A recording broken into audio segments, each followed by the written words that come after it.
how's it going? I'm Casey Martin from Wine Country Woodworks, and this is going to be a dust collection video tailored specifically for resin dust collection. So as anybody who follows my channel knows, I almost work exclusively with wood and resin, mainly a lot of hybrid work and things of that nature. And so for anybody who's done dust collection themselves with resin knows that it behaves a little bit differently than wood, mainly in terms of density. The resin shavings, the strings, the ribbons, whatever you're getting, whether you're wood turning or cutting on a bandsaw or a table saw or whatever, they're a lot heavier than traditional sawdust. Traditional sawdust is really, really fine, pretty much however you're making it, unless you're turning and you might be getting wood shavings, but still even those I think are lighter, at least if they're dry. But anyway, enough said. I wanted to talk about my new dust collection upgrade that I did, which has a lot to do with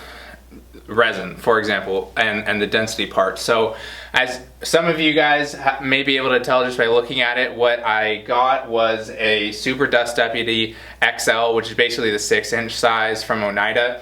I have a 1.5 horsepower Shop Fox dust collector. I'll put up a photo of what it was like before, and I got a Win environmental filter on it. So you definitely don't need to do a whole big thing like this, but the really nice thing, I'll start with the filter. I definitely recommend getting at least a filter if you have a traditional kind of dust collector like this, you know, like a Harbor Freight or anything that's similar. Because what that does is it increases the efficiency a lot. That filter is not only better for you, it filters out at a lower micron, but it also clogs a lot slower than those bags. And when the filter, whatever type it is, clogs, then you lose suction efficiency. So as I was talking about earlier with the resin, the nice thing about this Cyclone is all of the denser dust, you know, the shavings, ribbons, whatever they are, they will go around and then fall down into a drum. And also the drum that I got is going to be way nicer than having to take off that plastic bag, because that is really annoying to do at one person. So this is kind of the system I'm working with now. I'm really happy about it. If you guys want me to do a full review at some point, I can, but I'm gonna move on to different tools and explain kind of the dust collection setup that I have at each tool that really helps when I'm working with the wood and resin. So I'm sure a lot of people have seen this in my turning videos. I also made a lathe review video about this Nova lathe and mentioned the lathe dust collection in it. So I'll make this pretty quick, but for those who didn't see that, this is a unit from Rockler. The link will be down in the description, and it works fantastic. The only thing that I think could be improved on it, and you could modify it if you wanted to, was that if this thing came around a little bit, because I would say this catches about 70 to 80% of the shavings, but the thing is, it really matters how your tool is angled. If your tool is angled to the side, then it'll be shooting the ribbons down, and then it catches it really, really great. But if you're using a carbide cutter and you're horizontal, it's gonna be shooting the ribbons up. And so when that happens, it doesn't catch all of them because some of them are just going up so fast that it doesn't get a chance. However, that being said, it would be really easy to, you know, get another piece of PVC and then either like glue or melt it onto here and then just make it over a little bit. Obviously you want to make it clear so you can still see well, but it also acts as a chip deflector too. So that's kind of this guy. It works really, really well. I highly recommend it. For sanding, it catches 100%, which is fantastic. So like I said, I'll have a link in the video description below. Wanted to mention this even though I've talked about it before, so hopefully I kept it kind of quick. So I wanted to talk about my bandsaw dust collection. I found that the bandsaw, and I apologize if the audio isn't the best. I kind of have to use my phone because it's kind of tight angles to show you guys. But I found that the bandsaw, at least the one I have, and it's pretty common, the kind of 14-inch, you know, kind of standard bandsaw model, is really hard to get good dust collection on, at least with resin. So what I did, there's a few things. One of the first things I did, because as you guys can tell, you know, if you're doing this yourself, I can grab some here that is from a long time ago. The resin strings are very dense and they kind of clump up. So I took my grinder and this, which was normally barred across to keep any big chunks going through, I cut that off, and that's worked great because this thing would clog up almost instantly when making a resin cut. The other thing, and I'll take this out to show you guys, I built a little enclosure for my kind of hose to come up here that breaks off of the main 4-inch unit to better collect dust up here. And I'll pull this out in a second, but I used to just have the hose coming up here. However, since it was still just a big open area, this has made the dust collection a lot better by kind of closing it in. So I'll pull that apart and show you guys it a little better. So here's the right side, the part that has the actual tube pulling the suction. And this guy is attached through magnets. I also have a rubber band underneath that I slide it under that keeps it in place even stronger. So this guy, obviously not super pretty, but what's great about it being removable is that for blade changes, all I have to do is just take off that rubber band, this guy, and the one in the back just stays put. So I don't really think there's any need to pull that guy out, but it works great as well. It just stays where it is. The only thing that was a little harder on this bandsaw, as you guys can see on the cast iron, there's all of these braces, whereas on some older bandsaws and probably just others, it's completely flat. And so I had to like do some sanding and kind of make it fit perfectly so that it would, one, the magnets would work, but two, that also it would sit flush and give me the best suction. So I really quickly wanted to just give you guys an example of the suction on the top and then the bottom. So I'll turn the volume down a lot as the dust collector turns on, but I want to show you guys. Alexa, turn on the dust collector.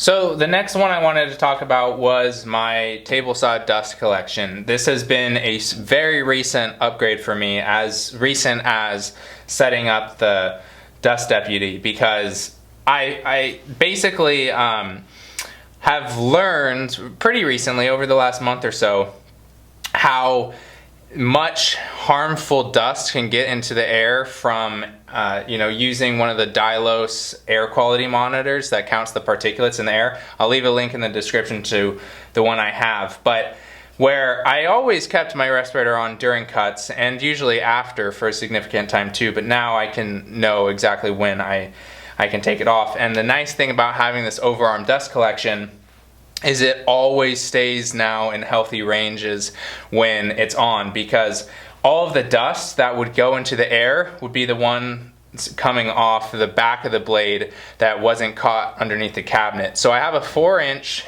going to the normal cabinet as I did previously, and then this splits off into a 4-inch that's then reduced to a 2.5-inch.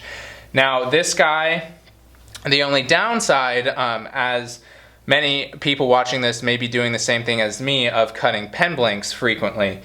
The only downside is the maneuverability. If you're cutting sheet goods on this, it's awesome. But when you're cutting something as thin as a pen blank, that's 3/4 inches usually, it's kind of tough. So I used to always use this type of push stick to push it through. And now I use that to hold it to the side, and I have to use a push stick like this to get it all the way through safely, which is fine. Obviously, I think these hold down the whole workpiece better, but it's still fine, and it's very worth it. It's a little slower doing it that way, at least for me, since I'm still getting used to it, but it's great in terms of dust collection. So I don't think there's really too much more to be said about it. It's from PSI Woodworking that you may kind of be able to make out up there, but I'll have a link in the video description to this guy as well. I highly, highly recommend it. It's actually way easier to set up than I thought. I just screwed it to the side of my outfeed table and it was really easy to mount. So I wanted to, of course, give you guys a test cut on this one to show what I'm talking about. So I'm going to be cutting this little thicker pen blank actually. And a couple things I wanted to mention that's kind of not necessarily a downside, but I guess we can call it that about this and cutting things 3 inches square. Is when the fence is that close, you can only bring the arm down as far as the fence is. So what I do to try to get it as best as possible is I bring the fence corner down into the T-track on top of my fence. And not only does that bring it lower, but it actually makes better suction on that side as well. So the other thing I wanted to mention is that if you're using a insert that's a 0 clearance, you're going to be getting less dust collection. That's just the nature of it. I mean, you have less surface area that is open for the dust to be sucked into.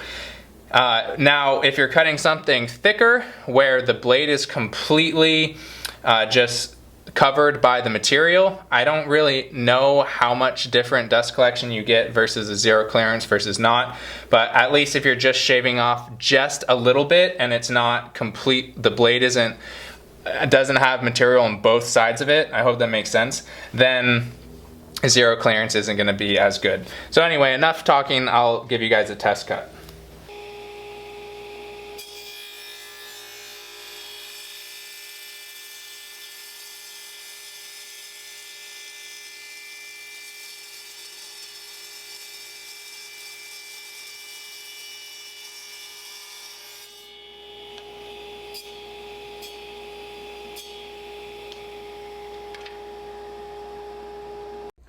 So the last thing I wanted to talk about was my sander dust collection. So on my palm sander as well as my drum sander, I don't want to, it's not really worth talking about the other sanders, the belt sander and the oscillating sander that are over there, because it's just, they're very straightforward. I mean, dust, I was reluctant even to bring up mentioning these because sanding dust, whether it's resin or wood, behaves the same because it's so fine. But I still thought it was worth mentioning at least this guy specifically because it's really useful for wood or resin. So I have this guy hooked up to my dust collection system from a 4-inch down to a 2.5 inch. Maybe if they make a 4-inch to that reducer, I could, but it's not really worth it, especially because it would just be really hard to move around. So the main discs that I use a lot are these Diablo discs that have the hole cutouts that match up with my sander holes that pull the suction. Now that's good and great. The bag normally does an okay job for those. Now what's really worth mentioning, why I wanted to bring this whole thing up, was for these type of discs, I learned kind of a hack. I don't know if a lot of people do this themselves, but I'll fold this guy in half and then cut it. You can see the lines, and sometimes I'll cut it both ways, and it really doesn't change anything on the surface area of the sanding side, but it allows pretty dang good dust collection through the holes. So wasn't sure if it was worth mentioning, but maybe it helps some people out, at least maybe with this trick. And I highly recommend, even if you have a shop vac, I'll leave a link down in the description for all of these connectors that I got. I used to just hook this up to my shop vac too, and that works great. I mean, it's just dust, or sanding dust, so that's plenty strong enough. So hopefully it was useful to mention this too. Well everyone, thanks so much for watching. I really hope you enjoyed the video. If you have any questions about any of the parts in the video that I talked about, definitely comment down below. That way I can answer it so that everybody can see it. Like the video if you liked it, subscribe to the channel if you haven't already. For the people who have been watching my most recent videos, the epoxy resin blank video is coming up really soon. That should be in the next week or so. And then also the color temperature swirl experiment video as well. So anyway, thank you guys so much for watching. I'll see you in the next one.